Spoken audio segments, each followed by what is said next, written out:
meeting in person here at City Hall Council Chambers, as well as virtually in Zoom. Members of the public may view and listen to the meeting tonight on Wave Channel 18 and online through the city's YouTube channel. If you would like to participate in live public comment via the Zoom platform, please refer to the agenda for instructions. Pastor Fred Benzel of Grace Life Church will be giving the invocation, and Mayor Joyner will begin the meeting immediately after the invocation. Pastor, if you'd like to come up.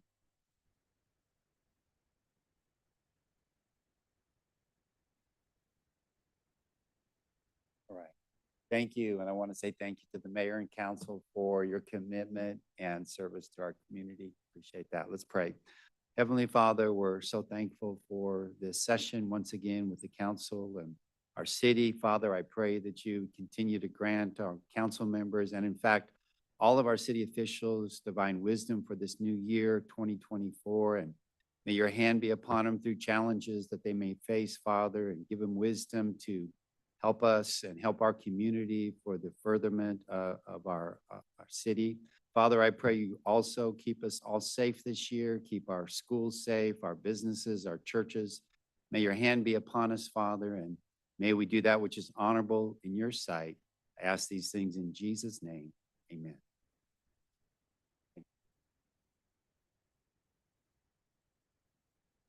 All right. Clock straight up. I will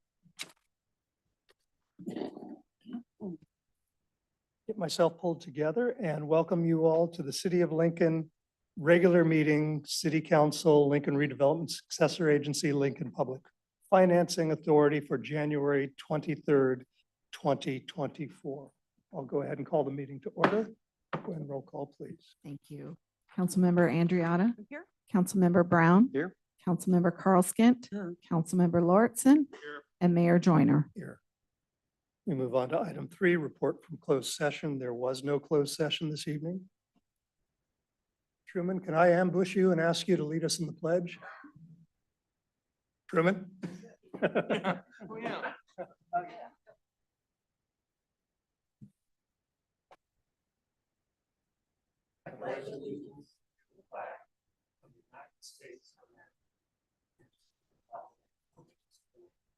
One nation, under God, indivisible, justice.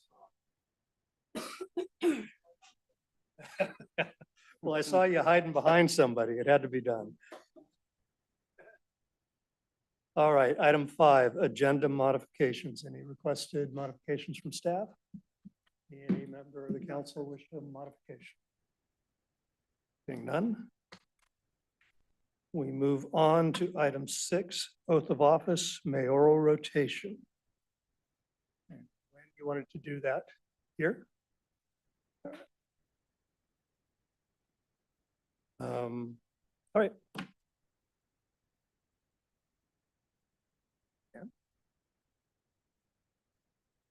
So the pause is this. We probably have a conversation that needs to be had somewhere revolving the mayoral rotation. Dan is the vice mayor, and the decision has already been made that he will rotate into the mayor's position. That leaves the question of vice mayor, and there is a discussion we promised to have about a year ago with respect to censure and the potential for lifting that. I don't want to go too far down this road, but my own sense is that that conversation is not tonight, and that we should have that conversation and then make a decision with respect to the vice mayor's role after that conversation has been had. I don't know what the city attorney's position on that would be, but that feels right to me. If that's the direction that we receive from council, I would put that largely under council initiated business, but we can bring it back at the next meeting. Is there support for that direction from council or not? Yes. Yeah. Oh. Okay. All right. Well, why don't we go ahead and move forward with the oath of office and the mayoral rotation? Yeah.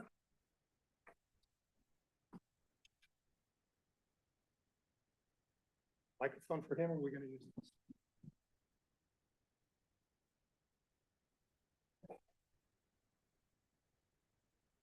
I'll hold it up and then So please raise your right hand. I state your name. You solemnly swear Do solemnly swear that I will support and defend that I will support and defend the Constitution of the United States the Constitution of the United States and the Constitution of the State of California and the Constitution of the State of California against all enemies, against all enemies, foreign and domestic, that I bear true faith and allegiance to the Constitution of the United States and the State of California, that I take this obligation freely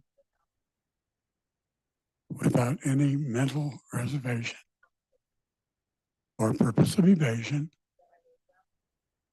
and I will well and faithfully discharge the duty upon which I'm about to enter.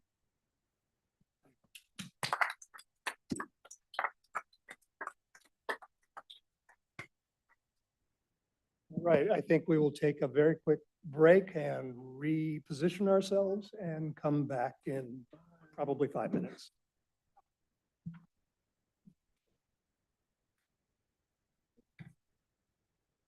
Oh, good.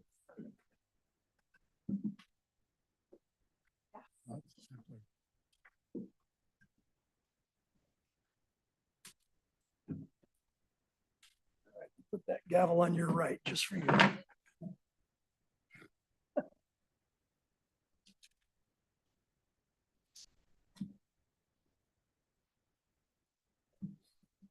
We don't.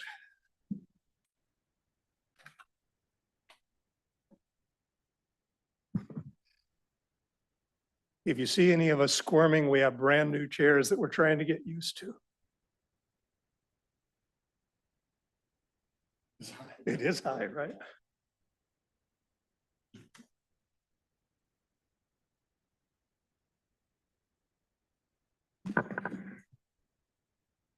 Your microphone. As a continuation of the rotation,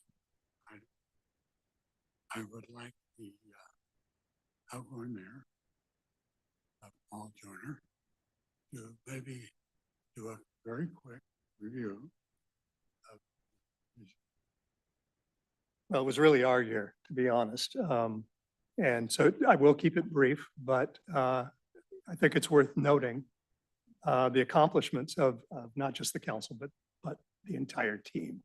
You'll remember we started off by reestablishing the strategic retreats, laying out our full plan to move forward during the year, which obviously gives staff guidance on what our expectations are. And one of the things we emphasize within that as being important to us is team cohesion. And that's why I say this is really all of our accomplishments. None of us does this by ourselves. So we did indeed reestablish the strategic retreats. We implemented a 2-year budget cycle, which is a really big deal, I believe. Completed, Sean, your words were dozens of CIP projects. I think it's more than dozens, all over the city, which is quite an accomplishment. I don't know that we've seen that level of activity in probably the last 10 years at least.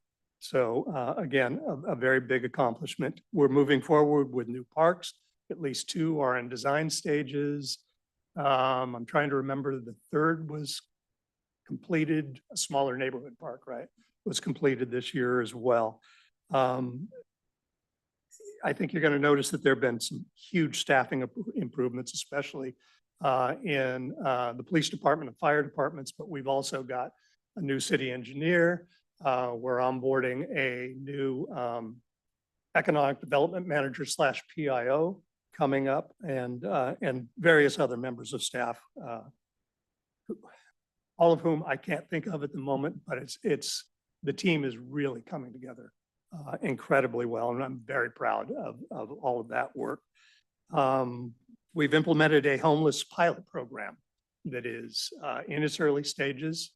Had a little bit of a setback, but that was to be expected. But so far, it looks like it has the potential to not only be successful, but scalable, not just here, but in other communities as well. So I'm really hopeful for what comes out of that program.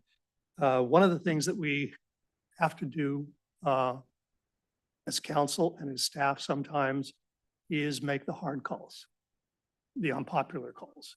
And this year there was a very large, difficult and unpopular call, but we approved utility rate increases for all three utilities and stabilized them moving forward. They were all facing, frankly, bankruptcy in less than 2 years if that action had not been taken. So I think that's set the city up and the utilities up very well moving forward. We don't need to worry about that any longer. We reestablished our airport committee. We've partnered with William Jessup Aviation to begin teaching classes at our airport. And Sean, based on your note today, they've got their classroom set up and their flight simulator Yeah, installed. they were doing that work on, I think, Saturday or Sunday, but I think it's up and running now. Good. So we've been working on that for years with varying levels of success. William Jessup and the city of Lincoln partner better together, I believe, than any of the other surrounding communities. We work together very, very well, and we've wanted an aviation class at the airport. Jessup has wanted an aviation class. They were teaching out of Auburn for a while, and that just didn't make a whole lot of sense. So again, I think that this can grow into a very big program in the future and begin to really utilize the airport in an academic setting as well as a, I don't want to call it a sports setting, but a general aviation setting as well. And I'm not quite sure where we are on this, but I believe we're moving forward on the first hangar build in probably 30 years out at the airport. So are we signed on that? Are we moving forward? Yeah, so the lease that you approved last year has been sold to another airport person who is moving forward on that construction project. And then we also have the lease RFP, which we're finishing hopefully the review on the 31st, and then you'll see more rows of hangars. Good. Good. So we've also had the Village 7 groundbreaking. And if you haven't been out that way, Village 7 is at the end of Ferrari Ranch Road. They've just been going great guns on the underground work there.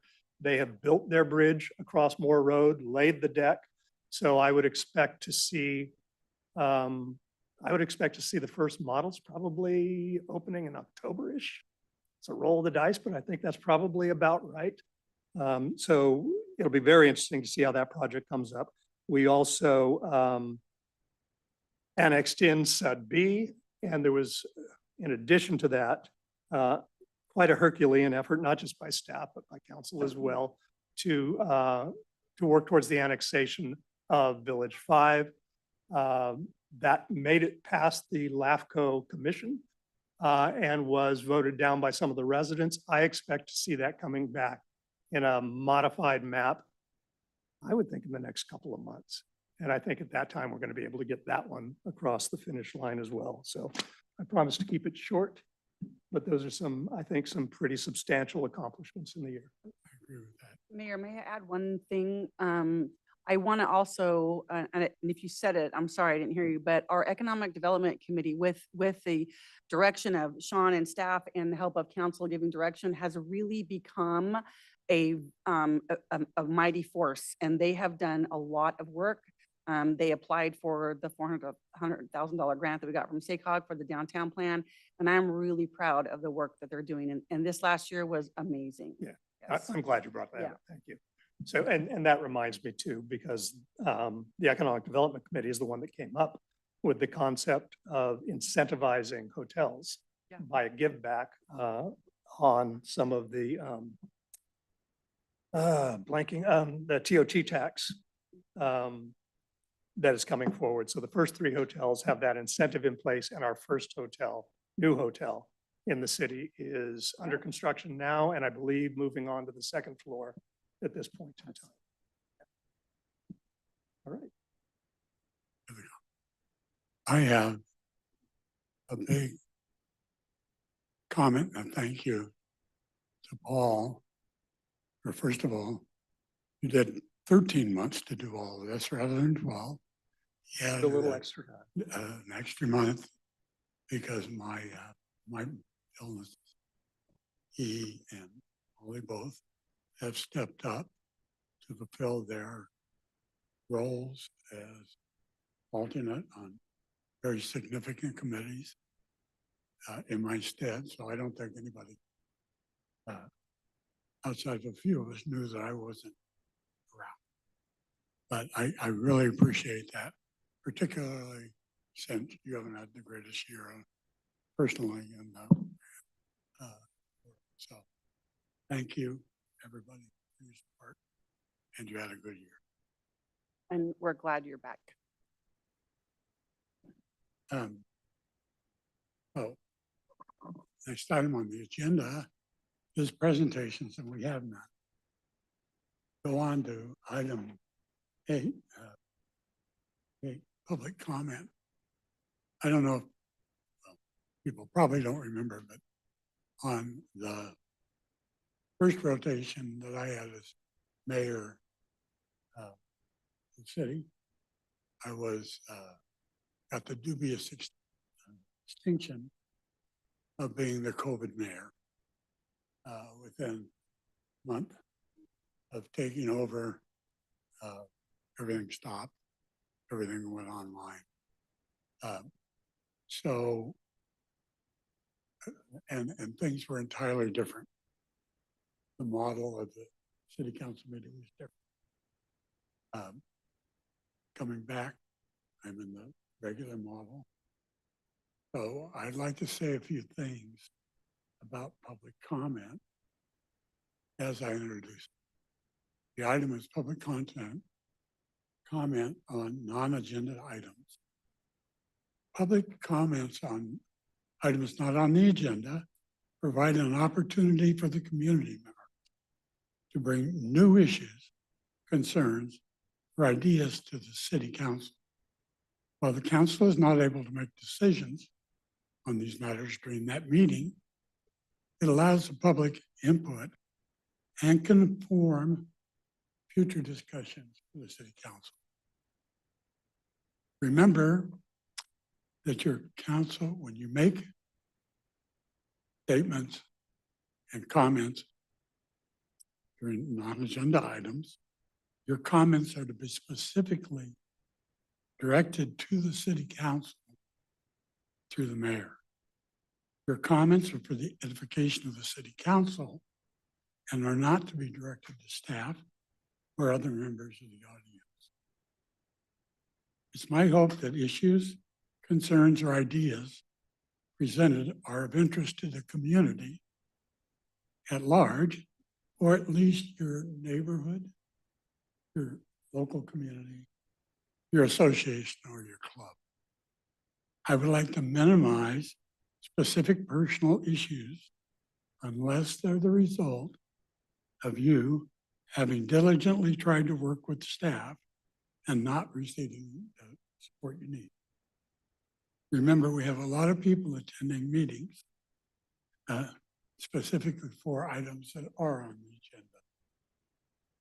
Members of the city council may briefly respond to comments, ask questions for clarification, and take notes of concerns raised during the public comment period. However, due to the Brown Act regulations that we have in California since 1953, the city council cannot engage in discussions on items that are not on the agenda. I have been concerned over the last few years that too many of the times during public comment discussions, we have evolved to the point that we might have potential Brown Act violations. By eliminating discussions, this can't happen. When acknowledged, participants come up to the podium and address the city council. Maybe they are asked to state their name and address for their. We have a time limit of 3 minutes for each speaker to ensure that the meeting stays on schedule and that everyone wishes to speak has an opportunity.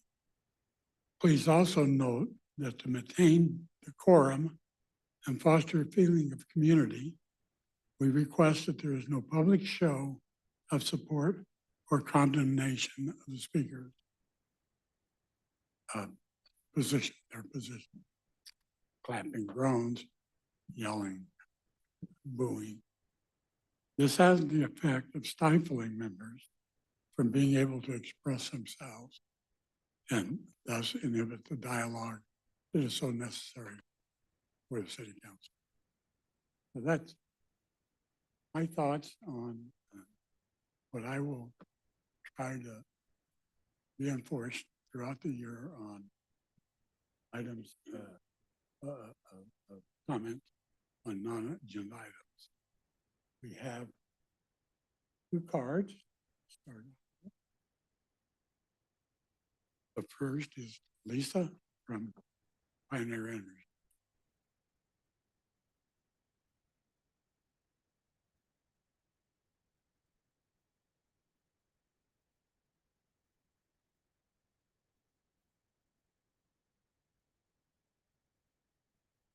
Community Outreach Manager for Pioneer Community Energy. Pioneer is a locally owned, not-for-profit electricity provider serving El Dorado and Placer counties, the cities of Auburn, Colfax, Rockland, Placerville, Lincoln, and the town of Loomis. We've been serving the region for 5 years and are proud to add Grass Valley and Nevada City to our service territory effective this month. As a reminder, we supply electricity indicated as generation on your customer PG&E bill, but gas and transmission and distribution costs are from PG&E. As many are aware, energy costs, including generation, are rising across the board. Despite rising prices, we're pleased to share that the focus of our board and leadership remains on ratepayer savings, resulting in more than $85 million in customer savings since 2018. In December, our governing board, which is comprised of representatives from each of our member agencies, including Councilmember Andriotta, approved Pioneer rate changes that support a 10% discount for Lincoln residents and businesses compared to PG&E's generation portion of the bill for 2024. This will result in a projected $41 million in ratepayer savings in 2024 for customers in our territory. A household in Lincoln with an average electricity usage, assuming 650 kilowatt hours per month, will save $138 per month or per year with Pioneer. Also, based on feedback from our Community Advisory Committee, which allows customers input into the programs we create, we plan to roll out some exciting programs this year, including partnering with local retailers to provide discounts on LED lighting, programs for solar customers, and programs specifically tailored to commercial customers and more. We plan to be on the agenda at an upcoming meeting to discuss in greater detail our successes in 2023 and plans for 2024. Again, we're committed to providing customers with competitive rates, exceptional customer service, and a choice of energy options. More information can be found on our website at pioneercommunityenergy.org. Thank you. Very much. Next card that I have is Dawn. Speaking on homeless, strangely enough. I'm so shocked. Where'd that come from? Thank you. Good evening. Thank you. Good to see you at the beginning of the year, almost the end of the January. As you know, the homeless situation, bringing up the community perspective, and it has been way better once the fence was up. So I appreciate that. There's a little bit of an issue that the residents have brought forth to me. As you know, I'm the president of the HOA. And what it is that we have 50 homes in our community. Only 16 are on a street. The other 39 are in the circle of an alley and then that emergency road on the edge. So most homes in Lincoln will have a street that their home is facing, or they have a driveway. Our community does not, because that's the way it was built. So we do rely on the streets, on Gateway Drive, on E Street and First Street for our homes because most of the homes are 3 to 5 bedrooms. So there's not always just 2 cars to fit in the garage. As you know, there's more. So we do utilize those streets, even me especially, when I have visitors come over at night, because we had to change our resident parking to resident only and no visitor parking, because when the homeless situation arose, people would come into our visitor parking and they'd say, oh, I'm visiting this one. Well, I'm not going to go chase after them to see if it's a true resident. And we found out many of them were going down into the ravine to help the homeless. So we actually put forth monies, made changes, parking, signs, permits. And since there's 50 homes, every resident only got one because there's only about 18 spots total. We used to have 8 visitor ones, but now there's none. So our visitors park on the street because we don't have a permit for our visitors. We only have one for the resident. The resident can give it, but once again, if you have 3 cars or 4 cars in your home, it doesn't work. So what I wanted to ask is that the situation now is that the city has graciously put up no parking on Gateway Drive from 6 p.m. to 6 a.m. Well, that worked. The homeless haven't been able to park there, but that also limited us as residents. I can't have a dinner party and have people park there because at night the residents park on the other streets. Or so instead of going out and changing the signs and saying, can we change it till 10 p.m., right? So at least we can have a dinner or something or a meeting at our homes. I went online and looked at how other cities have done this.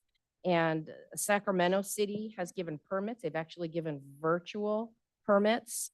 They've organized that. They use their license plate of the person, and the person has to show DMV registration of the home, of the car, excuse me, and also the actual resident address on a bill of something or insurance or something.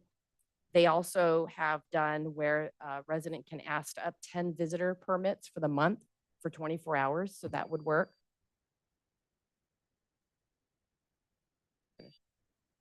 I just want to let you know that other cities have done it with permits for the residents. Thank you.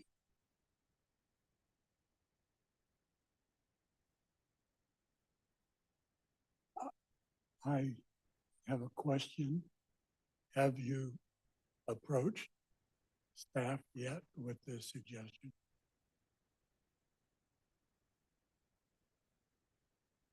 They said they're going to be working into it, but that it wasn't able to do a permit. And they were looking and sharing that if the HOA had ideas, so I'm coming with ideas Thank you.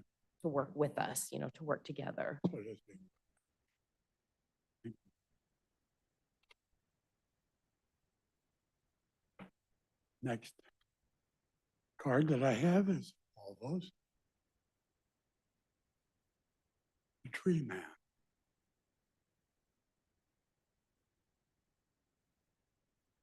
Thank you. Paul Vose, City of Lincoln.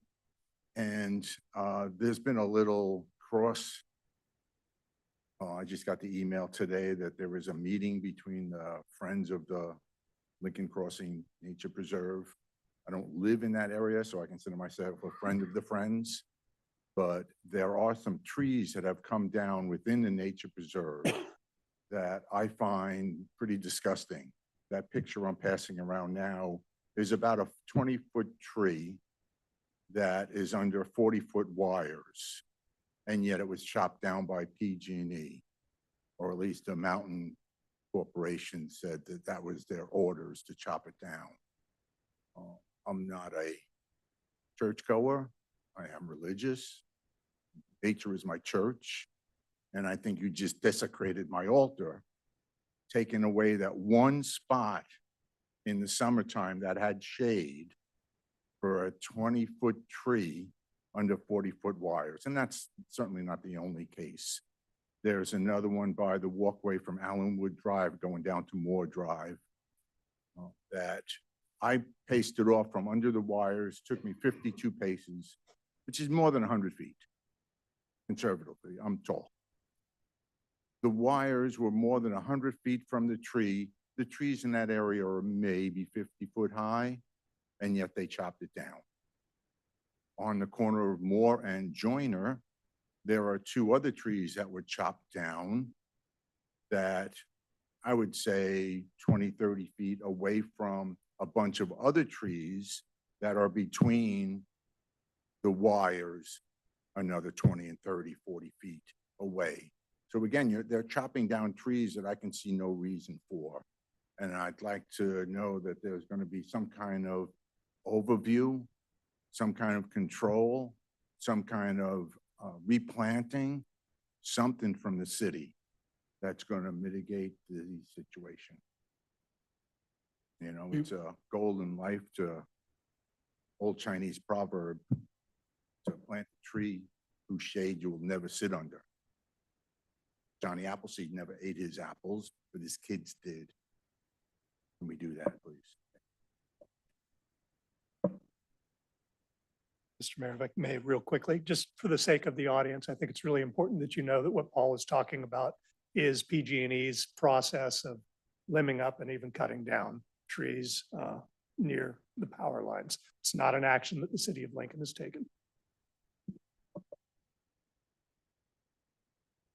Please, Yeah, so we got a number of messages about this. And just for public's benefit, PG&E is on a massive maintenance campaign throughout Northern California at the moment. And they are not only in the preserve area, but they're in probably over a couple hundred other locations throughout the community addressing this issue. And so I reached out to PG&E because I saw Paul and other emails just with some concern about whether some of the clear cutting was necessary, for fire safety components, and what level. I got a lot of questions about what level of review goes into the decision that they make to maintain those trees. And what I learned from PG&E today actually was that this is something they're mandated to do under a CPUC regulation that sort of requires that PG&E address trees within their service territory. And there's very specific requirements about distance from different types of power lines. So they're not all created equal. Some of them are transmission and some of them are smaller. So the follow-up question was, well, how are we sure that as PG&E is going through this, that they're doing appropriate due diligence to ensure that they're cutting trees in an appropriate way? And when they are removing dead or decaying trees, what is the process? And they have a very lengthy process that I won't get into now, but I have asked them to come to a future meeting to present exactly how they do that. They have arborists and compliance specialists that are with them on virtually every single one of these. And so I want them to go through that with the community, because the question we got a lot of, and then I'll leave it at that because I appreciate your comments earlier, is, well, to what degree does the city have some discretion to allow or not allow? And the answer to that is none. This is a requirement that is a state law, and they're going to come in essentially whether or not we issue encroachment permits to do so. Mr. Mayor, very quickly, another thought that I had in the area that I think Paul is sharing here, perhaps a little farther down, there is a deep PG&E gas line as well. They've got an easement all the way through there. So a tree that might not appear to be up to the power lines could well be right over the top of that gas line and need to be cleared away. So that may be what's going on there. I don't know that for a fact, but it seems logical.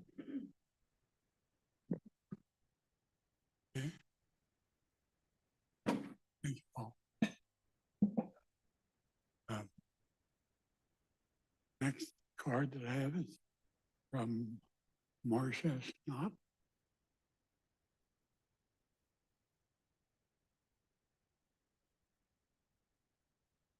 Thank you. I'll be brief on this. I was notified that PG&E was cutting down trees within the preserve. That's a federally protected area, and there's supposed to be an arborist on site. I spoke with PG&E. They were unaware that it was federally protected nature preserve. And so this is supposed to go up to their land use department. I don't know why they don't know that. I sent over the title documents showing that it is federally protected. I've not heard back. They are supposed to get back to me. I would like to loop in the city on this. I would prefer to loop in the city on this if that's possible. But anyway, that was it. Thank you. That's the end of the cards that I have. Anybody in the audience wishes to speak on?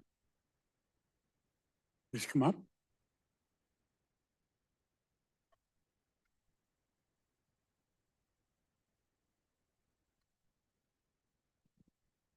Byron Chapman, 12 Bridges area.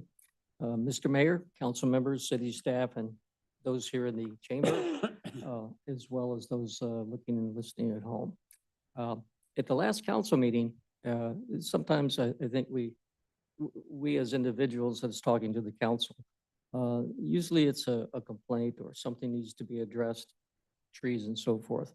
I wanted everybody to know that 2 weeks ago, the issue of the asphalt deterioration at the end of 12 Bridges and Industrial has been literally repaved over.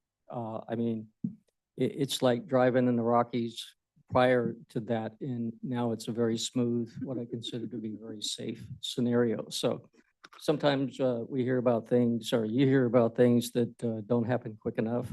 And it's oftentimes helpful to share the things that do happen. And particularly during this type of weather, and as much rain as we've had. For me, I think for a lot of people, it's really good. And I think the city needs to kudos on that. The other item that the mayor had pointed out when he started, we had a previous mayor, not anyone that's on the dais now, did indeed kind of set up those kinds of rules and regulations, and they're needed. There's no question about that. But that particular mayor continually tried to ask all of us who would come up here and speak to you that we should always go, and the key word is that we should always go to City Hall and talk to the appropriate individual in order to get our answer or make our comment. Many times I and several other people had made comments back in the sense that there are times when I certainly do that if it's a 0 point I'm looking at. But oftentimes what happens as well is I'm not the man around town or anything, but there's enough people that I interact with in the city where oftentimes when a person comes here and makes a presentation, it saves a lot of other people coming down here just to make that one comment. And it gets that word out or topic so much easier because they can either watch the meeting from home or they can go back and look at it on a recording. So oftentimes it's the sharing of the information, not just for the speaker, but also for those who are also interested in that. And this is a good vehicle in which to make that work. So thank you very much.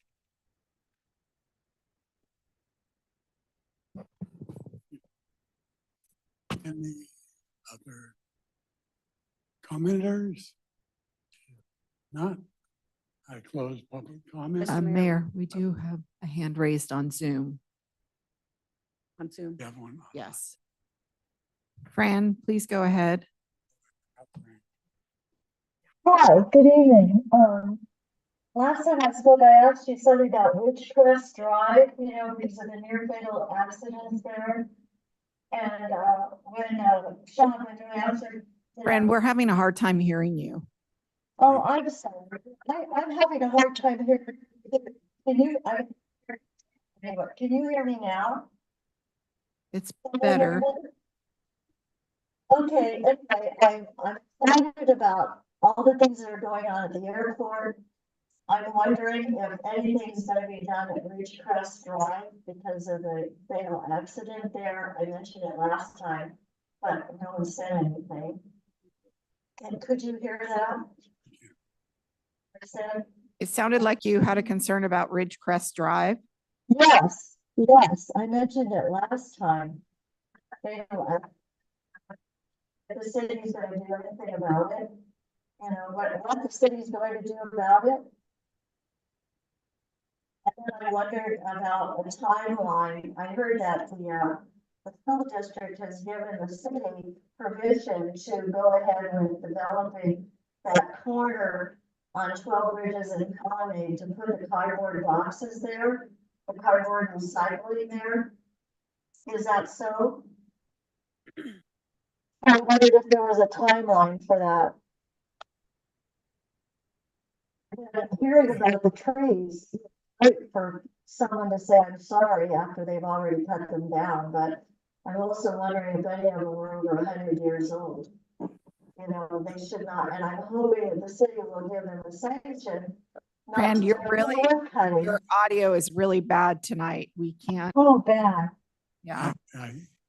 Well, can you hear Actually- anything that I'm saying, or When you speak like that, just right into the, so. I don't know where that.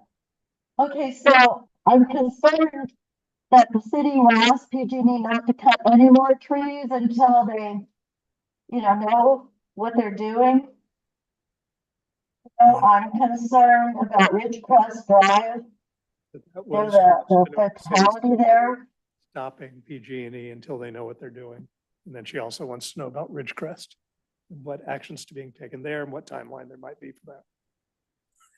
And about the cardboard boxes, the development, Relocation of the that cardboard. corner. Thanks, Paul. You're welcome. I speak Fran. Yeah, and I can't hear you guys very well either, so I don't know I'm using my laptop instead of my iPad because the battery was low. But I guess I should have plugged it in. Oh, no, I'm really excited about the airport. You heard that, right? This has been an interesting experience for me. Because Yeah. I do have hearing problems, but I am Right. sitting here looking at everybody else who is as confused as I am. So that made me feel kind of good. Thanks, Fran. I think, Paul, if you'll reiterate. I think the three things I heard.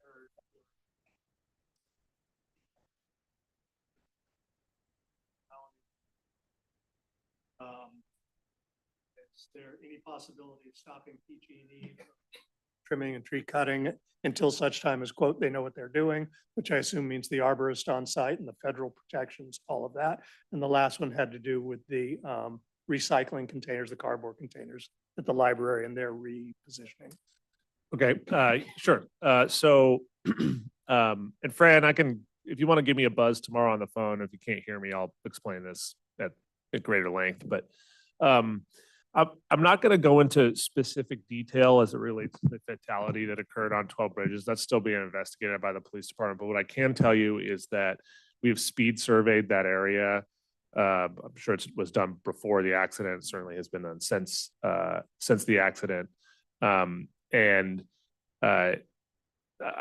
We are committed to making sure that there is no significant engineered traffic problems, at that location. I think I'm okay telling you, Chief, tell me no if I'm wrong, that is not in terms of where they're at currently, the prevailing assumption that it's a roadway problem. Chief, do you want to jump in any more on that? I don't want to say anything I shouldn't say. Hey, no problem. So we did do a survey with our survey trailer for a 5-day period in December. And 85th percentile speed, which is what we use for determining our speed limits, was 55 miles an hour. So it was well within the speed limits of Ridgecrest. I thought, And remember, that's the 85th percentile. So out of 85 cars, they're roughly traveling that speed. What we don't want to do is get into making wholesale changes of our roadway infrastructure related to an incident, because that incident, when it's completed and the investigation is done by the police department, may indicate that it has nothing to do at all with the roadway and something else in particular. So more to come on that.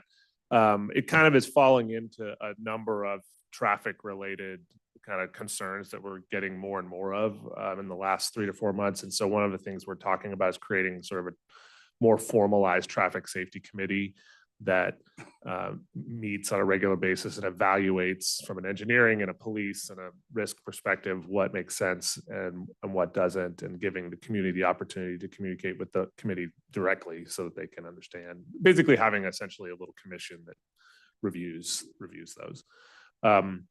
Let's see. The second question was PG&E and pausing their work. I will ask that question in the morning. Like I said, I was having conversations with our PG&E rep most of the afternoon. But just so that we could have, out of an abundance of caution, say, hey, the community is concerned about this. We'd like to have you to a future meeting so you can explain your process, et cetera. And in the meantime, can you hold on some of those areas? Because there's frankly plenty of other areas that they're approved to work in already. So, and then the third was, I think, the recycling center idea. We are working on that. There's some real estate related negotiations we have to get done with the school district that are pretty far along. And so Christine and the attorney that represents the school district have been working on what that looks like in terms of a no cost or long-term lease of the ground.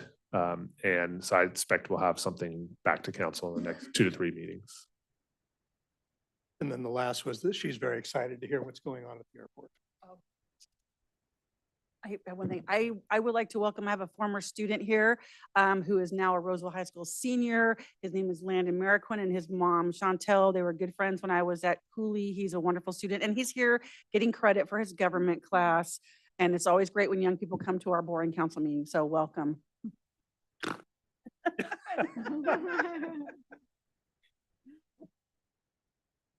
Sure, if you're gonna give me the chance, I'm just gonna put a plug in for the varsity girls at the Lincoln High School. My daughter plays on the basketball team. They're having a veterans appreciation thing tonight. Okay. So now I'll close comment on agenda items. Next item on the agenda is the consent calendar. We take these as a single vote unless someone has requested to pull for individual discussion, one or more of the items. I have one request to pull 8K. 9K. No, 9. 9K. Got it. Normally 8K. 9K. Any other items? No, sir. Okay, I will entertain a motion.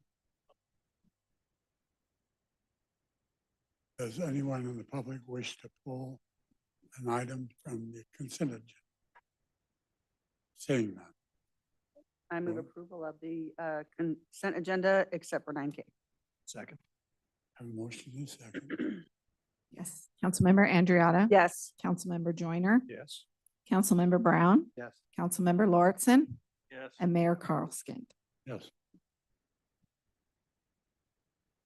Take 9K.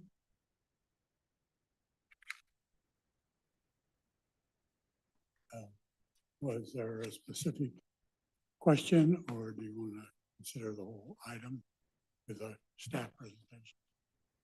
Actually, I think it's gone on long enough and I oppose the whole item Oh, because of the committee's time. oh. Yeah. Okay. Gonna go to the staff. report. Sure. Do you need a staff report?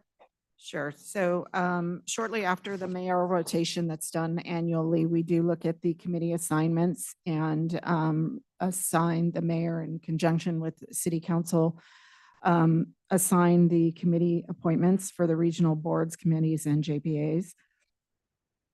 As stated in the staff report, there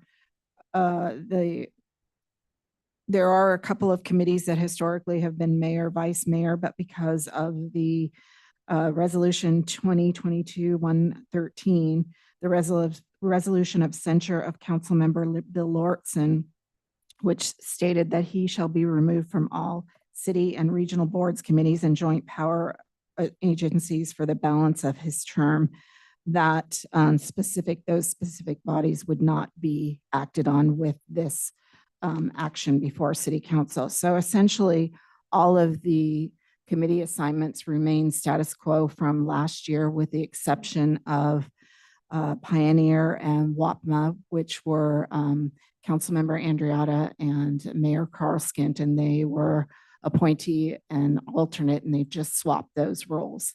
So that's the only change as far as any of the committees go. So unless there's any further questions, that's the extent of the staff report. Question. Any questions? Nope. Any comments, questions from the audience? No hands are raised on Zoom. Oh, I'm sorry, Fran Nev's hand just went up. Fran, please go ahead and unmute yourself.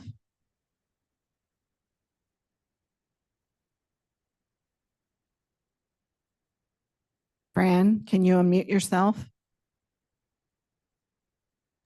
Okay. So you're having a lot of feedback. So you need to turn the volume down on your device.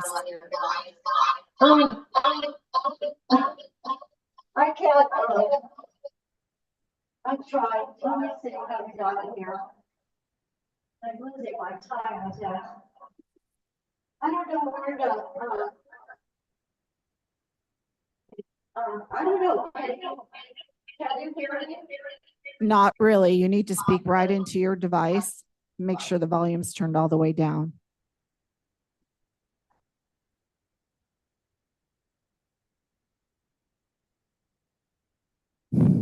Yeah. Fran, we're not hearing you at all. Okay. There we go. You were. Okay, I'm trying. Okay, Yes, can you that's hear me better. now? Yes, that's better. I Thank tried that the other way. I'm just wondering when you are going to take the sanction off, Mr. Lawrenson. You know, it's been over a year. You know, he was elected, I'm not in his district, I couldn't vote for him. I just know there's people out there, the same thing, questioning, you know, when is this sanction be lifted? You know, he was elected, he's there to do a job, he should be doing a job. You see him everywhere and all these other places. When are you going to lift the sanction? I mean, Oliver has moved on. You know, I just don't know what people are thinking about, you know, having 5 city council members and only 4 of them on committees. Certainly he has enough to offer. How are you going to lift the sanction, or what's going to make you lift the sanction, or how long does it go in place? I don't understand it myself. We've all made mistakes. You know, we're all human. I don't know. I think you should rethink how you're treating your fellow council member. There, I said it. Thank you. I hope you could hear me. Yes, that was better. Thank you. Thank you. Is there any discussion on this item? Yeah. Comments from the here. Go to the vote. If we have. Approval of the item. I second. motions. Yes, Councilmember Joyner, Yes. Councilmember Brown, Yes. Councilmember Andriotta, Yes. Councilmember Lauritsen, No. and Mayor Carlskint. Yes.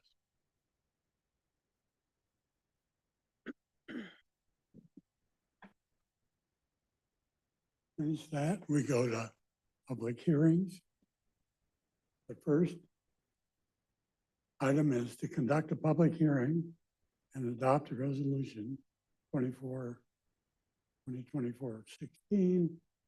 adopting amended and stated resolution, making findings and authorizing certain matters for the city of Lincoln to confirm its participation in the SKIP program. Good evening, Nita Racker, Finance Director for the city. And as the mayor stated, the item before you is the consideration of the amended and restated resolution to allow participation, the city's participation in the statewide community infrastructure program known as SKIP. So the city has participated in the SKIP program since 2017. The amendments are to allow developments that are also participating in a community facilities district or the formation of a community facilities district to utilize the SKIP program. These changes will give those developers or those developments the opportunity to utilize more financing programs. Any financing that occurs must be approved by the city and is done in collaboration and cooperation with city staff and city's bond council and financial advisors. It's typically a large team effort, including also the city engineer. So we all get together, we discuss the items before we move forward and agree that this is the appropriate tool for financing, and then the developer is able to move forward with it.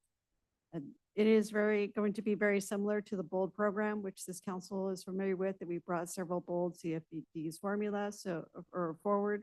So this will kind of put those two financing programs on par with the ability to use their financing for community facilities districts. And with that, I would ask that you hold a public hearing, and I am happy to answer any questions you may have. Questions before we go to the public? Maybe just a quick one, just for my own edification. Is the plan to have developers be able to bond against future CFD revenue? That is And correct. therefore draw down those funds right up front? That's correct. Okay. Yes, that is the way the BOLD program works. yeah. Yes. Okay, that's it. Okay, I will open the public hearing. Anyone wishing to provide testimony or comments on this, please step forward or come forward.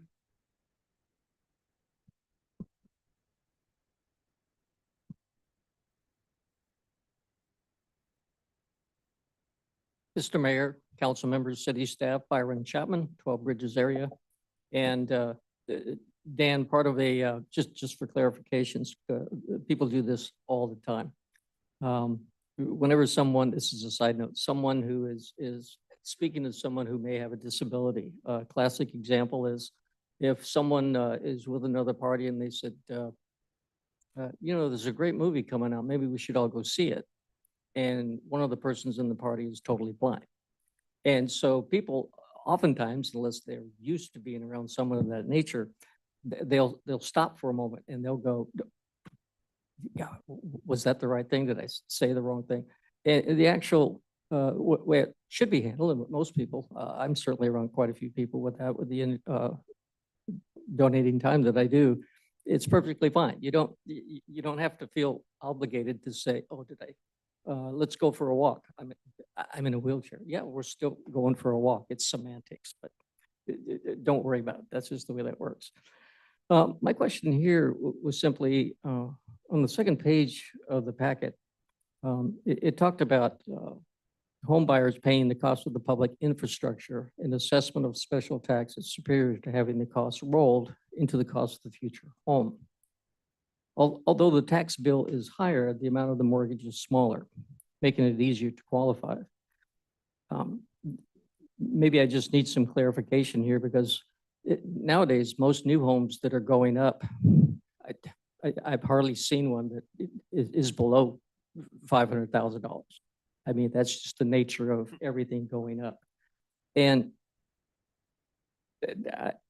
I just need some sort of assurance here, or at least information that it's okay to have a higher tax bill than it is to have the higher mortgage rate.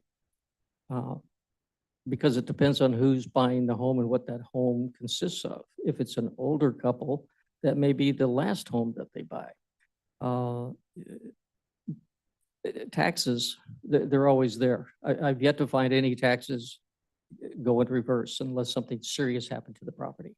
So I just like clarification on that because, HOAs and people buying into homes, it's always been, at least from my lifetime anyway, that dollar amounts when you go into a new home or a tract and they'll say, okay, this is the cost of the home.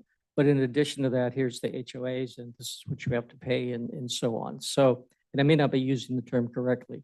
But anytime someone has to pay in addition to what that house is, I just want to make sure that it's used in such a way that the person just doesn't look at that, oh, you got a lower mortgage rate. But the reality is sometimes the other takes over for the other. So thank you. I would just correct for clarification, CFDs, not HOAs. Yeah, any other testimony? Close public hearing now. I'll say that developers pay a lot of attention to the cost that a future or potential homeowner can bear. They spend a lot of time performing an analysis. They know that there is a threshold of a monthly amount that a potential home buyer can bear in different income brackets. And so they strive to set the price to fall within that range. And that can mean a lot of different tools for the developer. That could mean where they are putting this cost in the cost of the home as opposed to putting the cost on the property taxes. But it would essentially come out in the wash. You're looking at the same total dollars. When a new development is brought online, the first-time home buyer or the home bears the burden of the cost of that infrastructure. That is throughout the city, throughout the state, throughout the country, I would hazard to say. And so that cost is always borne by the home purchaser. And this is just one tool of a way to accomplish and to help with that burden is through a community facilities district, which is a popular and common tool that a developer will use. But it is up to the developer, not the city, to determine how they will manage that cost. It is within the power of the city to refuse the formation of a community facilities district, to refuse the use of one of these programs such as Boulder Skip. Should that happen, it would hamper the ability of developers to build the homes that we need for our community members. And Mayor, if I could just add, we'll peel back the curtain a little bit more. There's a magic ratio, and it's called the 1.8 ratio. Used to be 1.6, now it's 1.8. But essentially, you take your 1% of property tax, right? And then you added 0.8 on top of that. That 0.8 is HOAs, CFDs, LLDs, all these different financing mechanisms to pay for the infrastructure. And developers, at least in my experience, are very sensitive about reaching even close to that 1.8 threshold because they know that is the point at which a large portion of their market segment can't afford the home that they're moving into. So Mr. Chapman's point is fair. The question is which way do you skin the cat, right? You either do it on the mortgage, and these days those rates are a little different than they were years ago, or you finance it through a CFD, typically at a very low rate, and pay that off over the term of the bond, which, you can make arguments both ways, but in general, this method saves homeowners money over a longer term. And if I remember the staff report, you also have, by putting it on the tax roll, the CFD, rather than at the regular CFD, you have the opportunity as a homeowner to pay it off, That's correct. not pay any on that. And you don't have that 30-year requirement on normal state. So That is was exactly to me, correct. Yeah, we had one of those in Lincoln Hills in one of the areas. And it was actually adds value to the house. The reset. There's one other component to it too, which is this concept of equity, which is, you gotta imagine, like on a large project, there's massive amounts of investment that are put in to get that project off the ground. And so a CFD in a way equally spreads the cost of that service infrastructure to everybody that's living in that subdivision, or at least that's how it's supposed to work. When in the old days before these tools existed, we never really knew how that was born. It was certainly, no developer is in the business of losing money, so they're finding a way to pass that on to the customer one way or the other. But in this way, we at least generally know that they're proportioned across the totality of the subdivision fairly. And through this process, using one of these financing mechanisms such as SKIP, Like I said, it's a very collaborative process, and the cost that will be added to a property tax bill is one of the factors that must come forward to the city in the negotiations of determining the CFD, of developing the rate and method of apportionment for that CFD. All of that has to be put right out in front, and it's not, as Sean said, it's not a hidden cost. It's very obvious what homeowners are going to bear. And I would also state that when you purchase a home, whether it's a brand new home or whether it's a resale of a home, one of the pieces of information that the real estate professional that you're working with should provide to you is the information about the property taxes. Other questions or comments? Quick comment, if I may. I've suddenly blanked on it, but well, there are a couple of things. One is there is a Melrose bond, there are two actually, in most of Lincoln Crossing. But the purchase price of homes in Lincoln Crossing, even now, is less than the purchase price of the same home in 12 Bridges. If you add in those Melrose bonds, do the math real quick, the per square foot value of those homes is equal. And I think that's where most people get confused. The other thing that I did want to mention, just to anybody who is out there who is confused by CFDs and Melrose, the monies coming in are not new revenues for the city of Lincoln. They are bond repayment collected by the county going to repay those bonds. That is not new revenue, and the city of Lincoln doesn't touch it. That's very, very good fact, yes.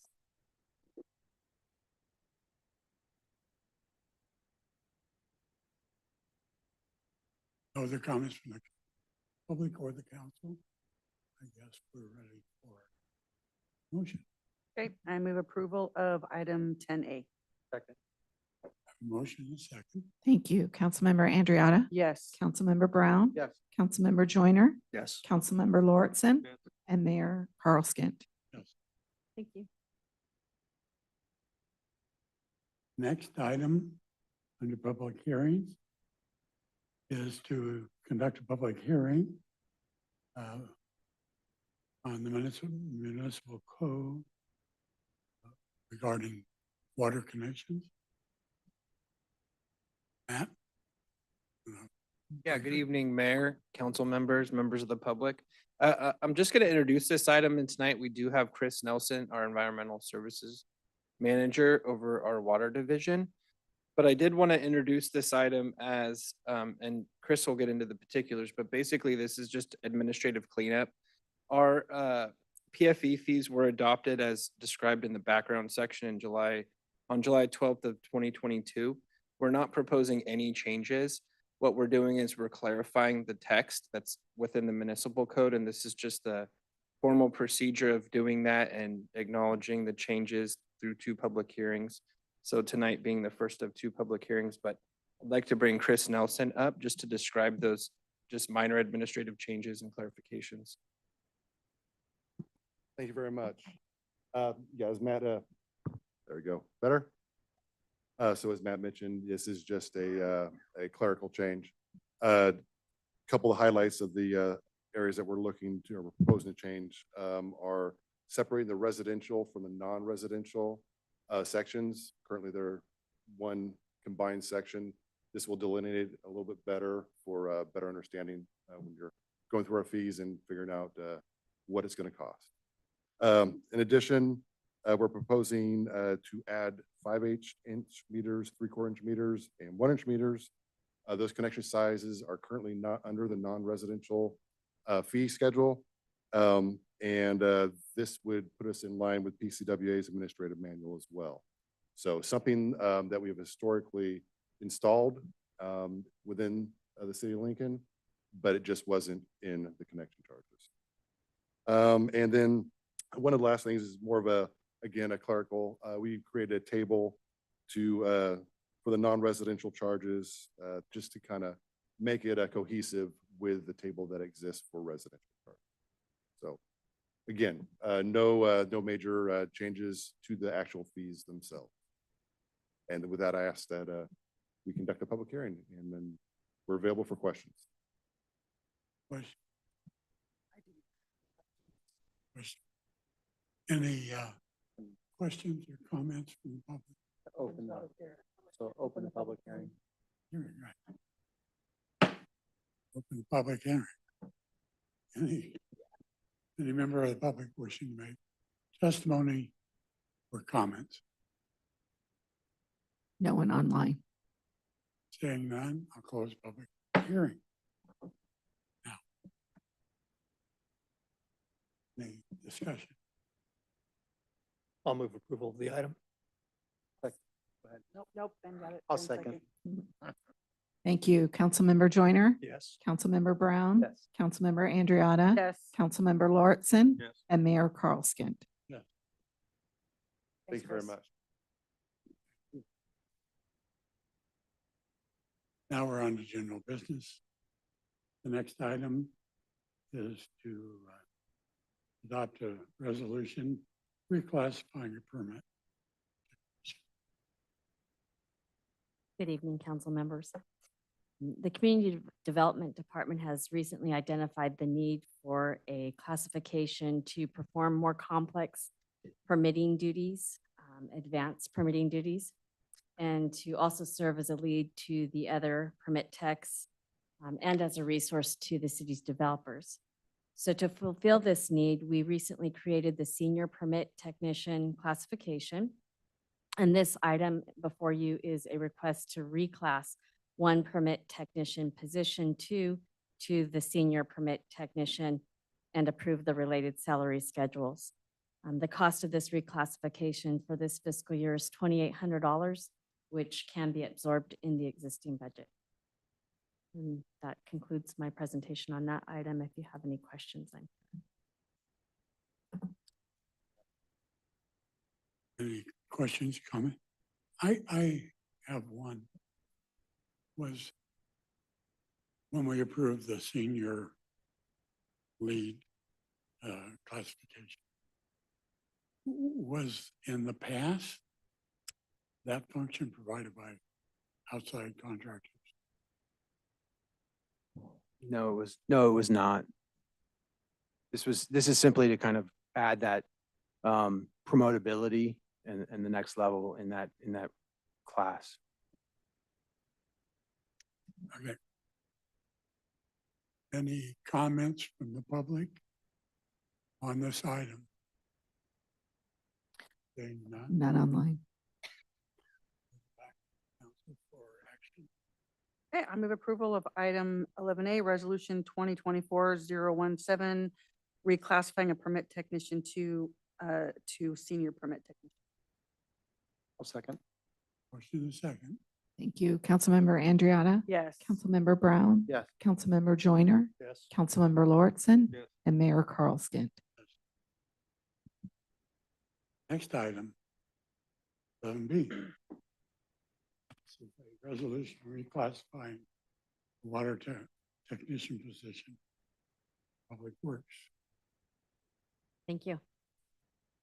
Like you said, this particular item is for the Public Works Department. They identified the need for classification to serve as a dedicated water efficiency representative for the city to support the city's water conservation programs. So to fulfill this need, we have recently created the Water Efficiency Specialist classification. And this item is a request to reclass one water technician position to the newly established Water Efficiency Specialist classification and approve the related salary schedules. There's no cost to this particular change as a result of the fact that we used the same salary schedule that exists for the water technician classification. That concludes my presentation. If you have any questions. Any questions? Yeah, I have one question. So this is a new position, but are we taking somebody who was in the old position and putting them in the new position?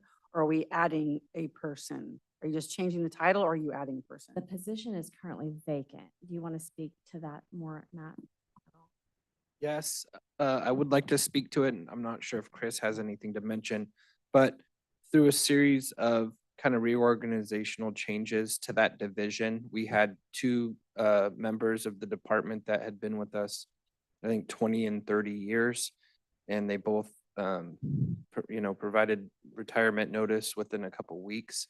One of the things that the city manager and your council supported was we created a second senior engineering position. And actually, the person that was promoted to that position's in the room tonight, Mike DeCou. He's awesome. I don't know why he's here tonight, but he actually is the one that we promoted that position. And he has a wealth of just knowledge that he's gained, and we're trying to retain the talented staff that we have. And when he promoted into that position, that was a reclassification in itself. We vacated his former position as we promoted people and filled those voids that were created.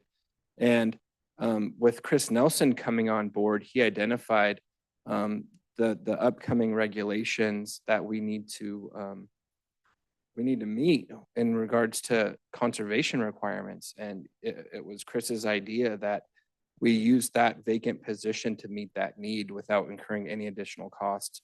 And our staff supports it as well, because they have very specific duties, and we didn't have any one particular person that was focused on water efficiency, water conservation. So this will help let them do the work like servicing and maintaining our PRV stations, a lot of the important work, the maintenance work that we're getting done. And Chris and this new person will be able to focus on water efficiency. And one of the goals we have is taking a hard look at our parks and some of the areas that we can conserve water to further our savings, and like our LAD savings. And water's a huge cost. So we're gonna leverage this into hopefully even more savings for the city. Thanks, Matt. And if I remember correctly, that with this also allows the public to be able to have like a go-to when they have questions and reasons to believe that, or like, what can I do to conserve water? Like a point person for Yeah, that, right? and I would like Chris to just comment on that specifically. Yeah. Yeah, if I could speak to that real quick. This position does require certification through American Water Works Association for water efficiency, and of course, a distribution operator certification to the state. Specialized licenses that accomplish exactly what you're speaking to. It will help our customers out identifying areas where they can have efficiencies within their homes, conserve water, as Matt mentioned, within our own parks as well. So yes, it's that specialized person, that expert, that go-to, that not only is going to free up some time for Mike over there, but it will also, it will also help our customers out. I'm actually glad that we're doing that, because of sometimes we miss that personal attention to any of the customers that now this will provide. Absolutely. Yeah, it's that go to your house and take a look and see what we can do to help you save.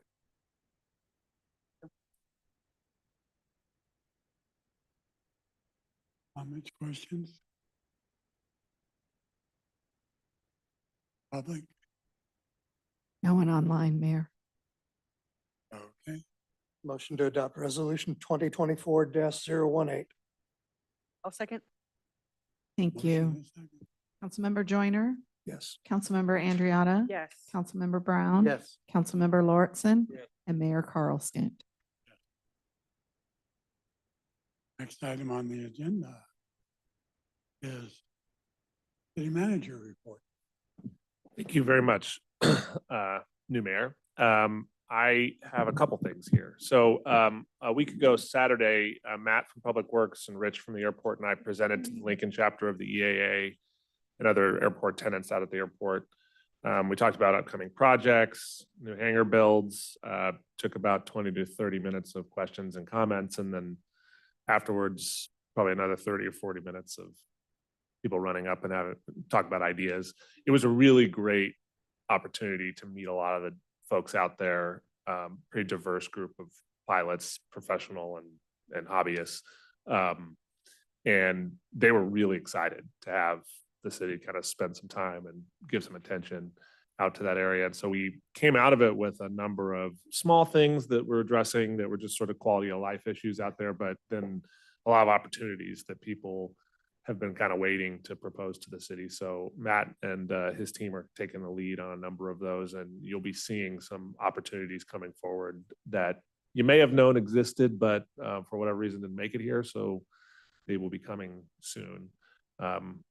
Prioritizing them will be the difficult part for us. To that point, the T-Hanger RFP wrap up is scheduled for next week. And so I'm hoping that after we meet as a review committee and then interview the respondent, we'll have a recommendation to you the following meeting. So that'll be historical. It's been a long time coming. I met with the new owner of the Sudbee commercial property this morning, who's a commercial developer that's known to Lincoln, and had a really great conversation with him. He is actively seeking commercial tenants, has already had quite a bit of interest down there, and I suspect you'll start to see some projects moving forward out there sooner rather than later. I didn't get the sense that this is a piece of commercial property that the person was going to sit on for a long time. So that's exciting and a really important part for our sort of sales tax position locally. Two other just really quick things, and then I'll kick it back to you. I'd been in communication with Eric Long down at the salt mine just to kind of see how the grant project is going. I think they started construction on their shower facilities today. So they'd already done some demo. They're trying to save as much money as they can by doing a lot of the stuff that they can do themselves. And then they have professionals coming in to do that, as well as the laundry facilities are all on order and they're working towards that. So they're going to get some video and some pictures of before and afters of the project and also kind of give council status update here as they roll along. So that's exciting. And then one of the things I haven't mentioned, but we should try to get on calendar in a couple of meetings is I think it's important now that we've achieved most of the strategic initiatives for the first part of the ARPA dollars. So public safety, a lot of homelessness funding, nonprofit business funding, that we come back and we talk about what remains and how you'd like us to allocate that, because 2026 will be here before we know it. When we said it a few years ago, I was like, we'll never get there. So, but it's only 2 years from now. So we probably need to figure out a way to allocate the remainder. And maybe what we'll do as part of that presentation is I think it'll feel pretty good for the community to see what we've done over the past year and a half with those one-time dollars. And then you can have a discussion about how you'd like to allocate the remainder. And I think there's probably about, don't quote me on this, but 4.5 million remaining to be spent.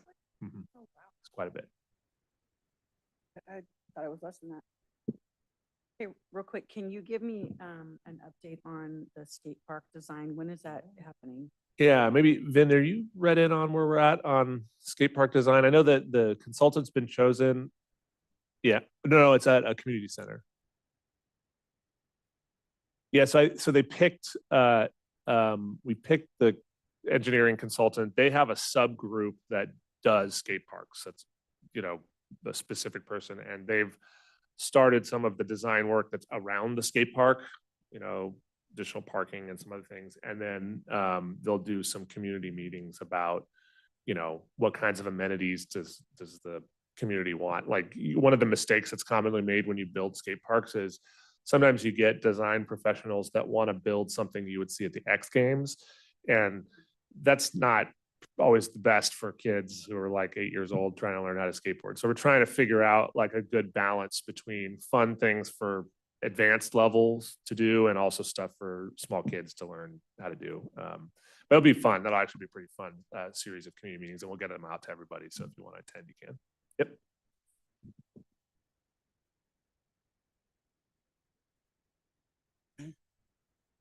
Since we only have one city manager.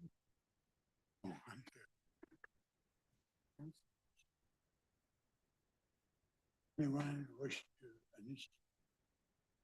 I've got a couple quick ones, if I may. I'd like to see us get our next strategic retreat on the calendar early in the year. I think we went a little late last year. Well, it took us forever to get dates so we could all. Right.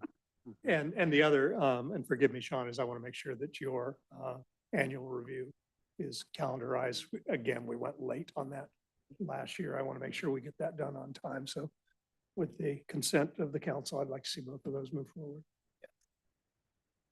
Mayor, I'd also like to make sure we get our, we've been talking about this forever, the code of conduct for council members. We need to finalize that and get it put into place. Yeah. Yeah, it's something the council had discussed during the last strategic retreat. It didn't quite make it onto the list, but there was an acknowledgement we at some point wanted to move forward. So I have the consultant prepared to come and do that in a meeting and a half kind of scenario. So probably if council's okay with this, I think it's most productive that you do it in a standalone workshop that has nothing else on it except for, so you really have the time to chew on some of the recommendations, because there's a lot of great models that you'll be able to bat around and decide what's appropriate for Lincoln. Okay. Good, thank you. And we are going to be putting on the agenda for the next meeting, censure for Bill and the committees. Is that correct?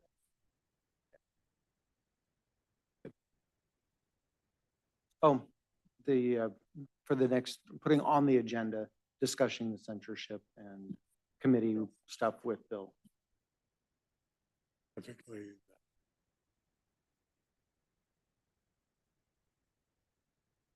continuation of But just discuss the censure and where we want to move Censure. forward with Right. that. Yeah, I just wanted to make sure that was going to be on the agenda for next time.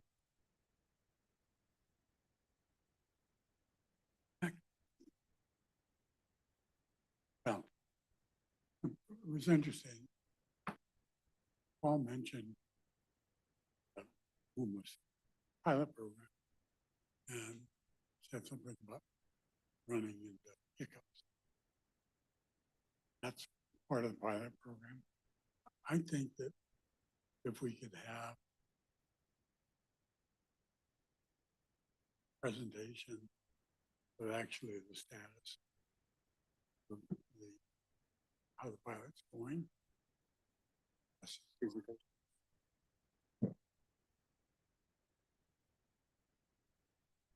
The team that is sort of operating the day-to-day of the program is meeting collectively next week to talk about lessons learned, things maybe we can do better that would have avoided the result that we had with one of our participants.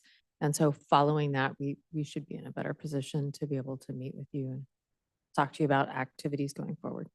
I think that the community in general needs to know How that's going. how the pilot. Well, Mana did just come and do that, but we can do it again. Yeah. Mayor, I'm so sorry. If it's okay, I forgot two things that was scrolling through my list too long. The first is, I don't want to steal too much of Councilmember Lordson's thunder here, but just to remind everybody, the 31st, a Wednesday at 4 o'clock at Sun City in the ballroom is the U.S. Army Corps of Engineers. The first half hour is kind of like a open house, sort of go talk to people. Then they're going to do a 30 or 40-minute presentation, then more open house after that. So they're scheduled for a couple hours. So trying to make sure we get the information out there. And then we have a meeting in advance of that, but I'll wait for Councilmember Lordson to share that. It's Councilmember comments. Say a couple things. Sorry, the second thing is, just want to get off mic so bad. I don't know if we talked about it last meeting, but I wanted to just point out that the Lincoln Public Safety Foundation, which the chief and staff and a bunch of other great community volunteers established this last year, is really starting to pick up some steam. They had a bingo fundraiser a couple of weeks ago that was the most successful one that Lincoln's ever done, I'm told.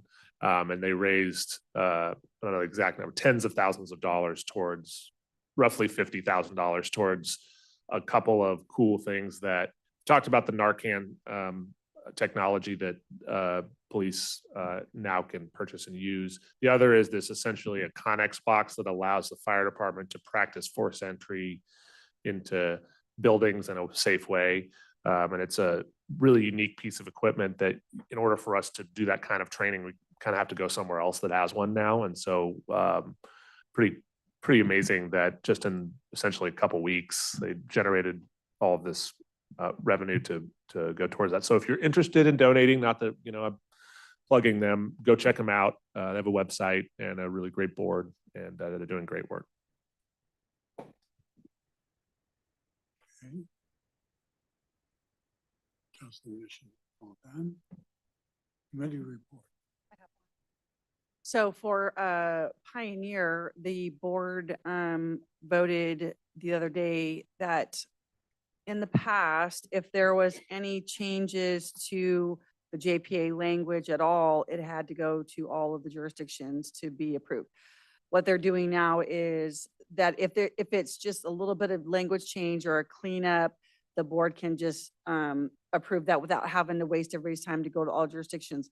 If there's a change in the actual makeup or new members or anything like that, then it'll go out. So they're just trying to save time and streamline the process of the bylaws and all of that. A substantial change in the language Yes, would come back. yes, a substantial change in the language or the makeup of the organization, something like that. But if it's just a little bit of language change or a cleanup or an update, they don't feel it necessary to come to all the jurisdictions.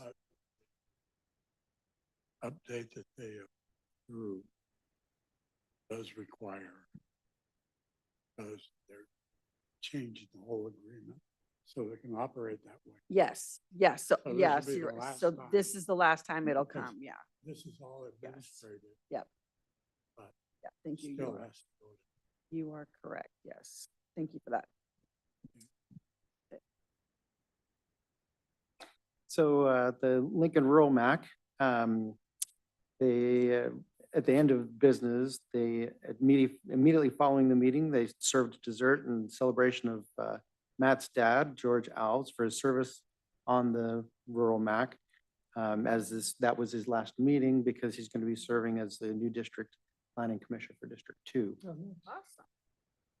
Awesome. And then for the Sheridan, actually, they talked a lot about talking with the PCTPA about extending bus or transportation between Sheridan and Lincoln. They had a couple of options on there. Really, what would end up happening is Lincoln would end up having to pay a little bit more for that in some of the agreements between Lincoln and the county. And I'm sure that if that continues, that we'll hear more as to what they're asking. Jeff? Very quickly, Yeah. that comes up every single year on OmNet transit needs. And so far, it just has not proven practical. Right. For the number of riders that would be using it out of Sheridan to put that in place. But you're right, it is an ongoing discussion. Essentially. Yeah. Hmm? the other. Yeah, I've got a couple if I may. First off, I sat in on PCA, the former PCCP, for you, Dan. I think you did that on purpose because there were a couple heavy lifts in there. First one was approval of a mitigation fee agreement with SMUD on the Country Acres solar field for $25 million in mitigation fees if and only if the Board of Supervisors approves the project itself. If the Board of Supervisors does not approve that project, the mitigation fee agreement goes away. The other with, again, PCA is the Riosa Red Wing Ranch North purchase. And we approved that purchase and sale agreement, authorized the board chair to take all actions necessary to complete acquisition using state and federal awards totaling $5,392,450. We also authorized a grant agreement with the California Wildlife Conservation Board in the amount not to exceed $1,106.37, also for acquiring the Red Wing property. And then an additional use of funds request to the Board of Supervisors to make up the delta, the remaining amount needed to purchase that property. My other meeting was SACOG board meeting, and the board took action, kind of unprecedented action there, to establish a regional tolling authority, JPA, and to establish the governance structure of that JPA. At this point in time, that JPA exists only between SACOG, Yolo Transportation Authority, because they've got a big project they're pulling down, I believe it's $84 million in federal funds on the Yolo bypass. And it was essential that this structure be put in place in order to be able to secure those dollars. Interestingly enough, Caltrans desperately wanted a seat on this board. They are not on any other tolling authority board anywhere in the state of California. Their argument was that they have expertise and funding sources that they can bring to bear, and that most tolling authorities duplicate their communication systems, all their signboards, all the rest, and that this tolling authority would be able to use the existing Caltrans system. So it seems like a good fit. They wanted 2 board seats. They were given 1 at this point in time. I was okay with supporting this. One of my positions with most things on SACOG and the regional effort is if it doesn't hurt us, if it doesn't hurt Placer County, and it benefits one of our fellow regional partners, I'm going to be supportive of that in hopes that they're going to do the same in return when we have an important project coming up. What I think is really important to us is to say that PCTPA took a very hard look at this. There's language in there that says if we wish to join this tolling authority at a future date, we can do so. And it lays out that, again, that governance structure. We would get 3 seats, which is what Yolo and right now SACOG has 2 and Caltrans has 1. So at the moment, it's a 6-person board. But if we were to come in, we would get 3 seats on that. One of those would be appointed by SACOG and 2 theoretically by PCTPA. We also retain the ability to establish our own tolling authority totally outside of this, or to not join any whatsoever, not participate. So from that perspective, both Lincoln and PCTPA are fully protected in this. We have all of our options left open to us. That's all I have. This what I have to report on, this was really a subcommittee, which is the evaluation and selection of the operating contractor for the future. That is a work in progress. Hopefully mid-month, next month, we'll have recommendations to the board. It's going slower than everybody would like.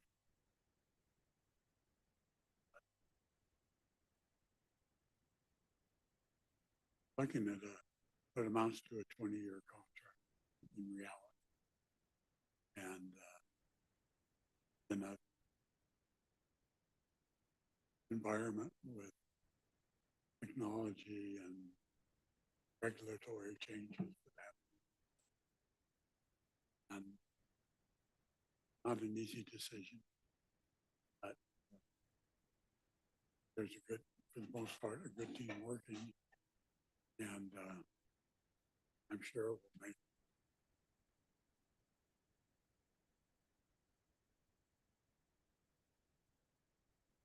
information.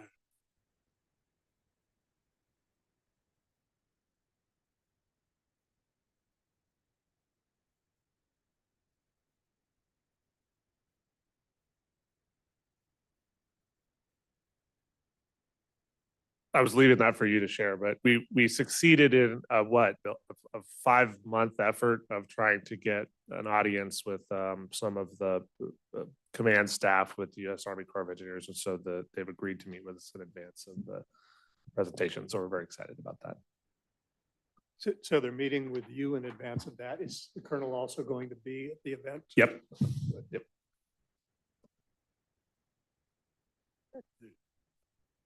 That's always difficult. I think they've got a 2-year rotation, so they're constantly churning.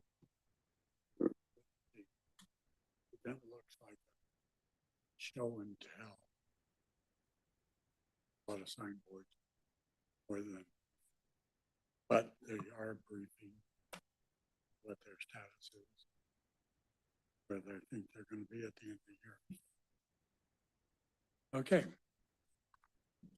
Nothing else. We're infoed out. Call the meeting adjourned. Thank you, staff.